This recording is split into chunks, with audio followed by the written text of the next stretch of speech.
morning, everybody. Welcome back to my channel and welcome back to another story time.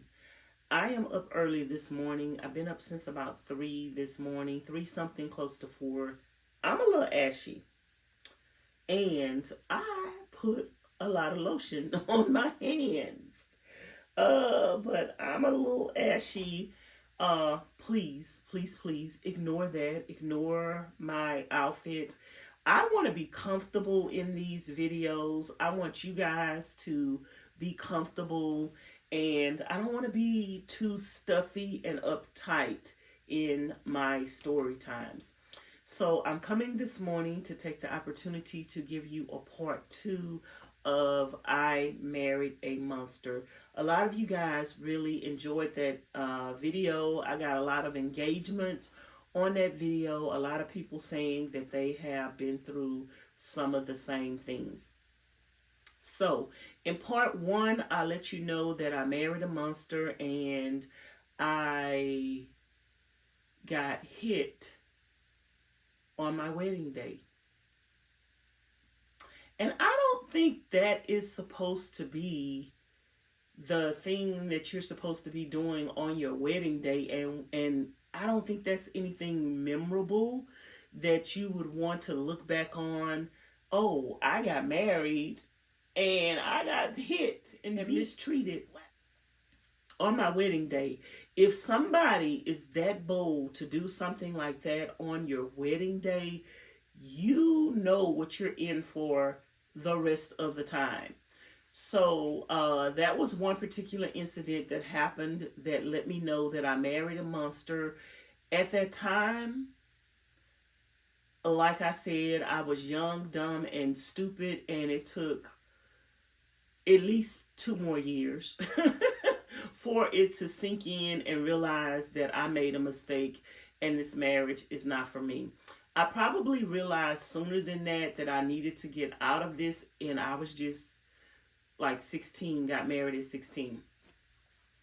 Somebody left a comment on the channel and told me not to refer to myself as young, dumb, and stupid. And that's exactly what I was. I was young, I was dumb, and I was stupid. And I'm going to address that comment in a separate video. But back to the story time, and what was one of the second things that happened to me to let me know that I married a monster. First of all, to give you guys a little background story, my husband was 28 years old and I was 16 years old. I had to have my license signed by a parent in order to marry my husband, which my mother signed for my husband and I to get married. So we end up getting married, but under the pretense, one of the stipulations that she signed the marriage license was that she told my husband that he had to let me finish school. I was, I think, in the 8th grade. And yeah, I was in the 8th grade. And he said, okay, he'll let me finish school. So that was one of the stipulations that she signed the marriage license. Well,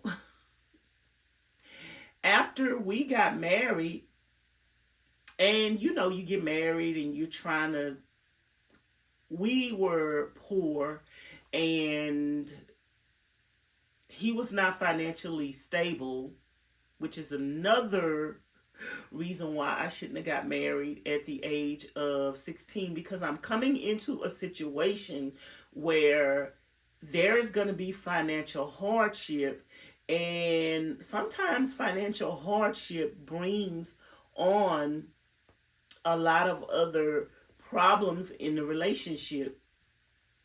And when you are marrying an older man and he's not established at that age and he is not financially stable to take care of you, who is a minor, That lets you know that you're not ready for marriage, and neither is he.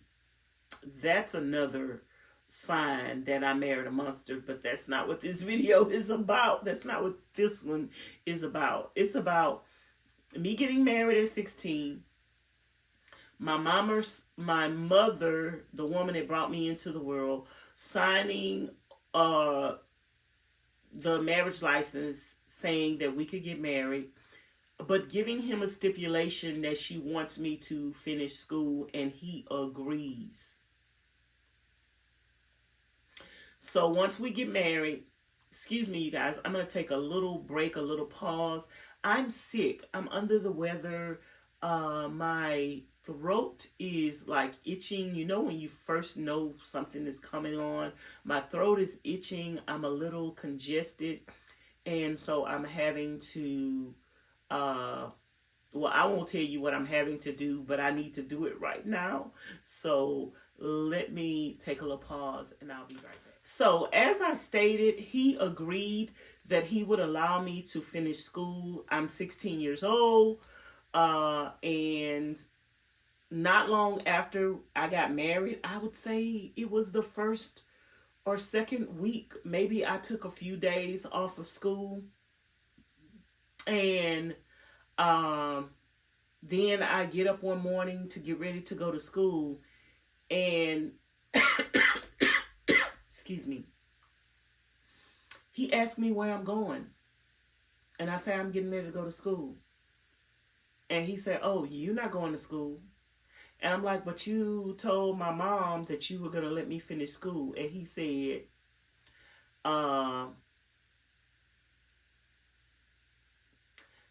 said, something to the effect of, "You don't live with your mom anymore. You live with me, and you do what I say do." And I say, "You're quitting school and you're not going to school anymore." And this is less than a week or 2 weeks, you guys. Like the first week or the second week. And this man has outright lied to get me to marry him. And he is not a man of his word. He is not the Christian man that he has made himself out to be. He can't even keep his word. So we didn't even have a car, you guys. He didn't even have a car. Like, he didn't have a car. He didn't have a job. He didn't have a house. Other than, and this is what lets you know when mothers raise their daughters in environments that are not conducive to that person valuing themselves and loving themselves, it tremendously impacts their decisions, because you couldn't tell me that God didn't tell me that this was my husband. But again, referring to my statement, I was young, dumb, and stupid. And I didn't know anything about anything, and I definitely shouldn't have got married at the age of 16. This man had nothing that indicated that we were gonna have a bright future. Number one, he didn't have an education. Number two, he was illiterate. He didn't know how to read and write. Number three, he didn't have a pot to piss in, a window to throw it out of, but yet he wanted a wife. He never worked a day in his life. But again, I was young, dumb, and stupid. And because I had been abused as a child, the comfort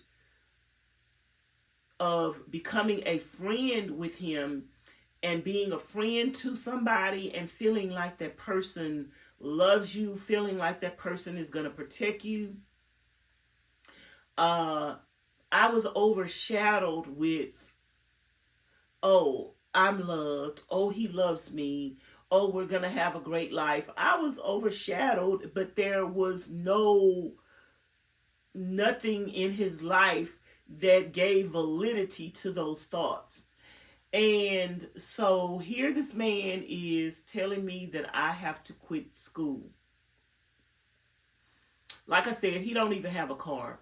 So we have to catch a ride with someone, and he takes me to the school and he makes me quit.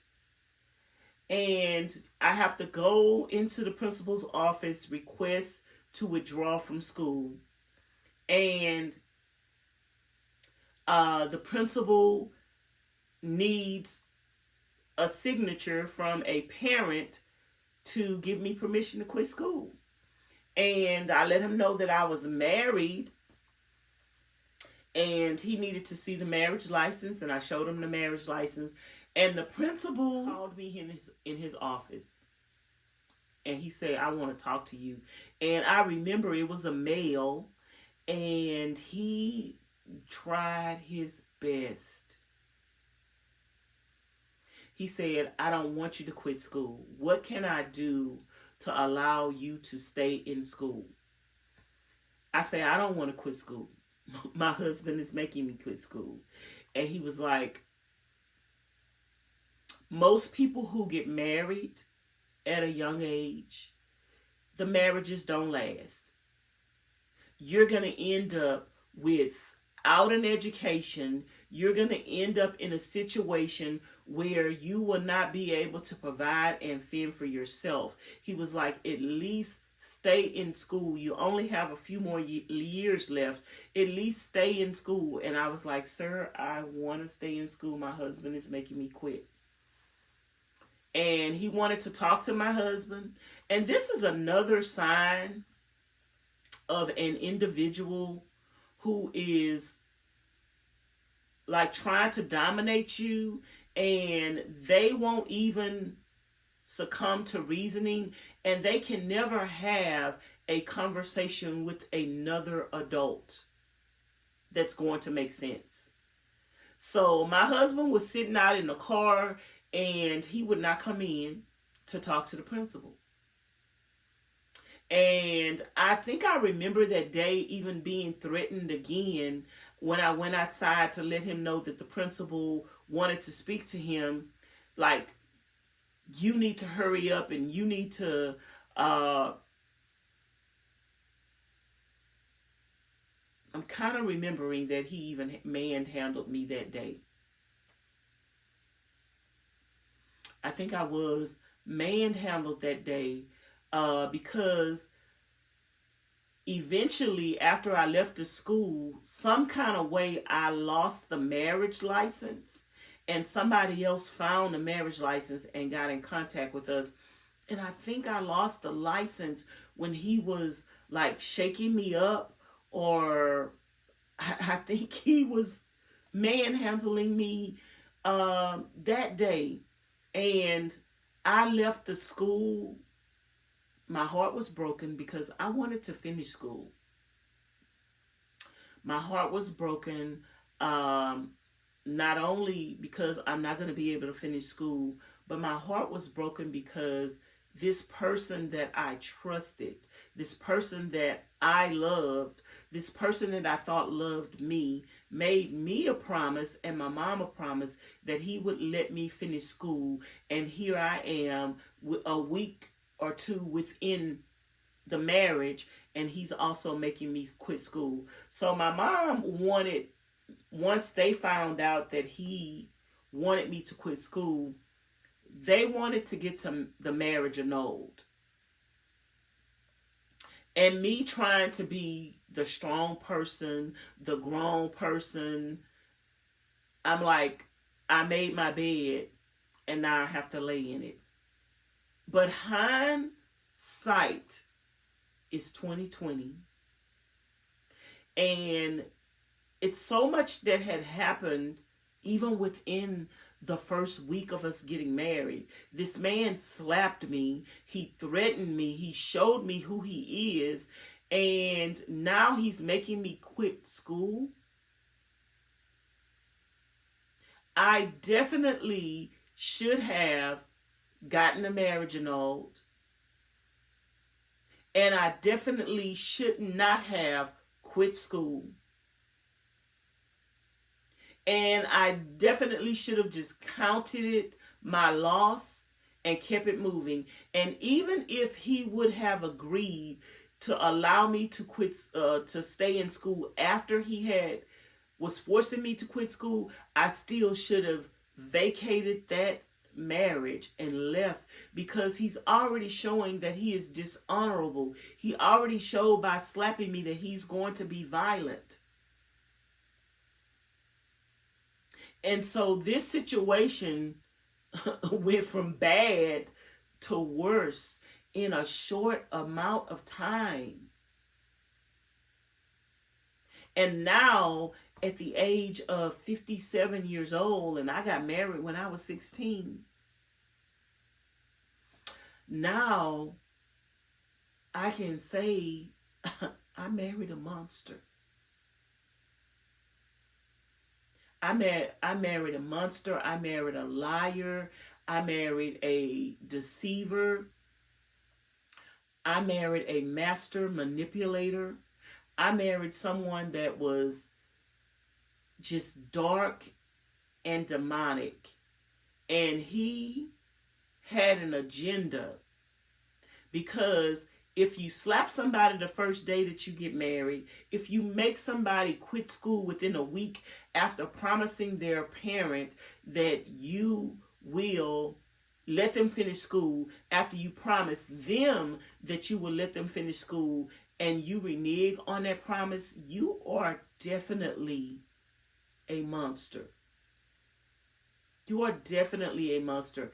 And I wish that I would have listened to the principal. I mean, he really talked to me that day. He really cared. I could remember the things that he was telling me. I could remember him saying, this marriage is not going to work out.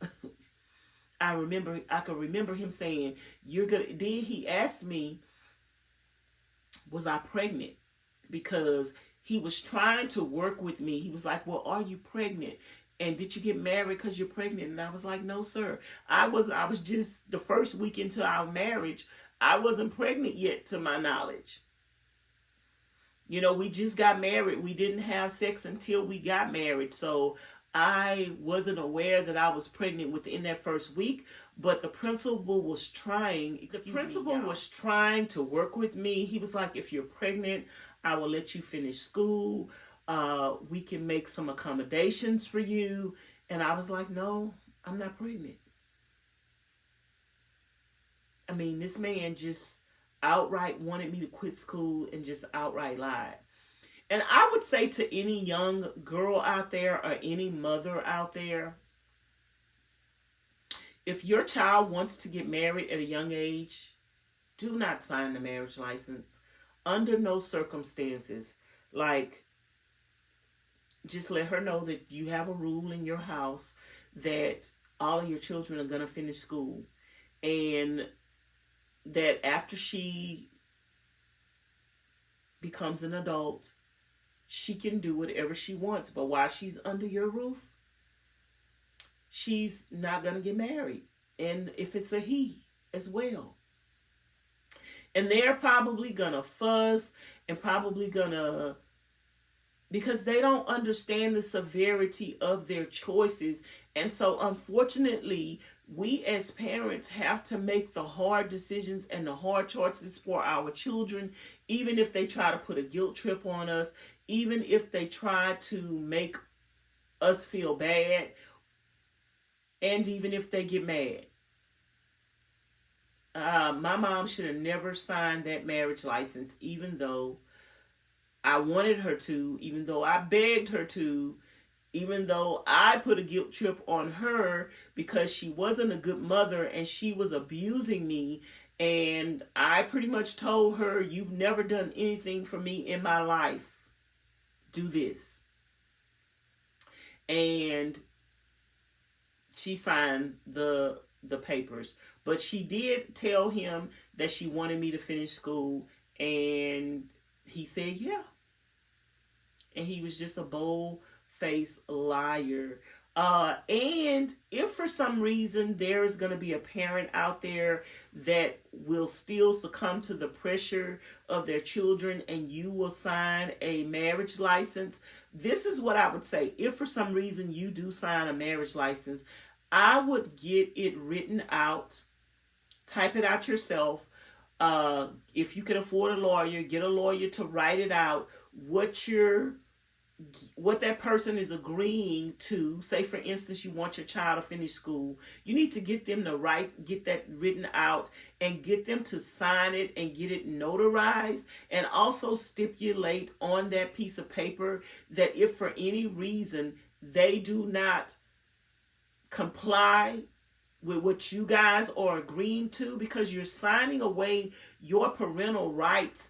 And if this person has a hidden agenda like my husband, now they know that they are going to become the parental guardian over this person, and what they say go. And then that's another thing, getting married as a minor to an older male. You know, he didn't treat this marriage as if we were equal, because he's older and because now I have to do what he tells me to do. So I came into the marriage the first day, the first week, as being a slave, as being somebody that has to do what you say do. We're not equal. You're not talking to me. You're not asking me, do I want to quit school? You're telling me I have to quit school. Where in a marriage is it where two people that just got married walk in the door and you're going to do what I say do and you have to do everything that I say do? That lets you know right there that he had bad intentions and that he was always going to try to overpower me because he was older than me.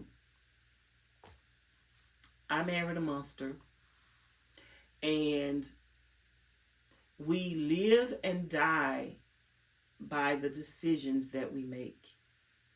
And I made an uneducated and uninformed, a young, dumb, and stupid decision.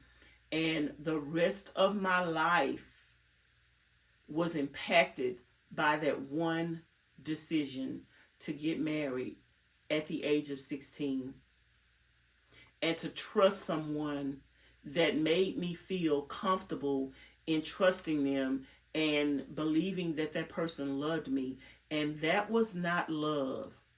Like trying to control someone, making decisions for someone out of your own insecurities because you don't have an education, because you don't know how to read and write. He wanted to deprive me of that because he is insecure, because I'm 16 years old and I go to school and there are boys at school and he's a grown man at home. He want me to be at home with him in his sight because I guess he thought somebody was going to be trying to talk to me at school, or I don't know. It was really, really, really sad. And I was so traumatized about that situation and my marriage. I couldn't even talk about things like this without breaking down crying. I mean, God has really done a work in me to where now I can truly talk about this. I can tell my story. Hopefully this will be something that will help somebody, a parent out there, not to sign your parental rights away, not to allow your child to get married. Don't sign that marriage license. If your child wants to get married, let them watch this video. And they're going to say, oh, well, he's not like that. Yes, he is, girl. Yes, he is. He not going to show you who he is until after you get married.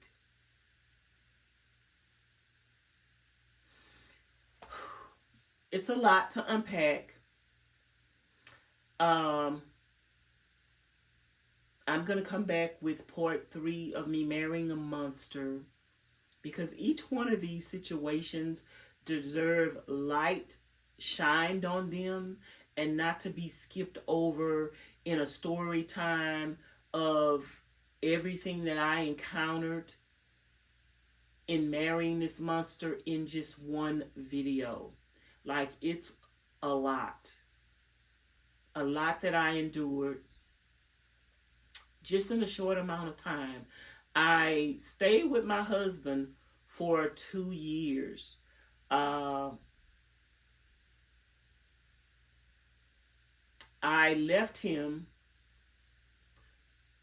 when my son was 11 months old. I left him, and then I left again when my son was 2 years old.